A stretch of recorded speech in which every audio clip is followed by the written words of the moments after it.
ఎంత మాట వినబడేను, ఎంత మాట వినబడేను.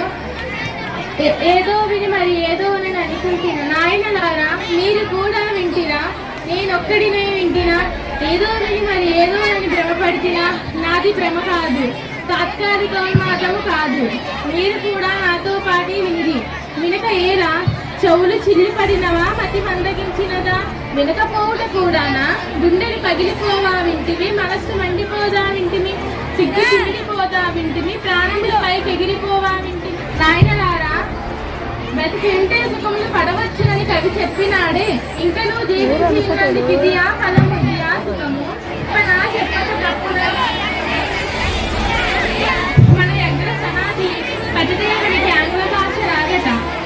ఆయన ఆంగ్ల భాష మాట్లాడలేకపోతే అయ్యయ్యో, ఆయన ఆంగ్ల భాష మాట్లాడలేకపోతే వారు మూగవారు కాలే, మంది మంది మాట్లాడేవారు కాలే. నిన్నే పెట్టి ఆంగ్ల భాషాజ్ఞులే వారి పూర్తి శివుడు అవస్థ ఈరోజు నిత్యది మహారక్త వావ వైభిన్యంగా గమనించి నమలి చప్పరించి మింగి జీవించుకొని రక్త మాంసములు గలుపుకైన వారే ఇదిగాక బియ్యం పెంచులో గడిపేది కాలాంతర కవచదారి అయిన న్యాయమూర్తి అలా కాకిని గద్దలు కాకిని చేయగల వాగ్వాదుని మోహిని కళ దక్షులే. అట్టి వాగ్దోరణ వీరులకు అన్నభాష మాట్లాడుట రాకపోవుట ఏమి? నియమపడి కూయలేని పెళ్లి అచ్చటైనా ఉండునా? కిచకిచలాడలేని కోతులు మీరెక్కడైనా చూచితిరా? ఈతరాన్ని తప్ప ఏ దేశంలో ఉండునా? ఆంధ్రదేశంలో పుట్టిన పక్షులైన నవతార బ్రాహ్మణము నాగంలో మాట్లాడుతుండగా మంజుడే, ఎంత మంజుడే. ఆంధ్ర మాతాపితులకు పుట్టినవాడే, ఆంధ్రదేశ వాయు సంవత్సరాల ఈడు వరకైనా ఆంగ్లంలో మాట్లాడిన వాడే. అట్టి వాడ ఆంగ్లేయ భాషను అభ్యసించినంత మాత్రమున ఇప్పుడు ఆంగ్లేయ భాషను మాట్లాడలేందున ఆశ్చర్యము, అవిశ్వాసము, అసత్యం. ఆంగ్లేయ భాషను ఎలా నేర్చుకుంటామని నిరీక్షించాను. వృత్తి బ్రాహ్మణుడు ఇంటికి వచ్చి ఎలా వచ్చి బ్రాహ్మణులయ్యా అని అడగక, ఇంట్లో ఉన్న పోట్ల రైస్ ఏమైనా నిన్నదేమో చూడు అని నీతో సంభాషించగా నీవతనికి మిస్టి వేయదవా, కొట్టదమా? ఇంతకన్నా అధిక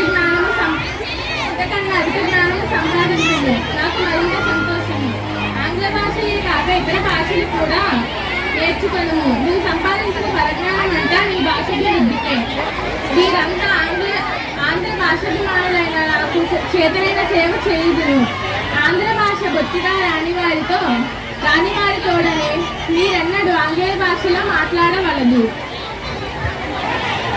ఉత్తరం రాసినప్పుడు డియర్ ఫ్రెండ్స్ తో ఆరంభించి యువస్త్రీలతో ముగించగా బ్రాహ్మశ్రీ తోడనే మహారాజశ్రీతో ఆరంభించి చిత్తగింపవలతో పూర్తి చేయవలను. ఆంగ్ల భాష వచ్చిన వారికి మీరెన్నడూ ఆంగ్ల భాషలో ఉత్తరం రాయరాదు. నూతనంగా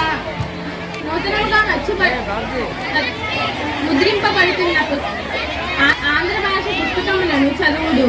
ఆదివారాలందు రాత్రి 2 గంటల పాటు పురాతన గ్రంథాలు చదువుడు. ఆంగ్ల భాష గ్రంథములను చదివినప్పుడు అందులోని మనకు అక్కడికి వచ్చిన అంశాలను మనకి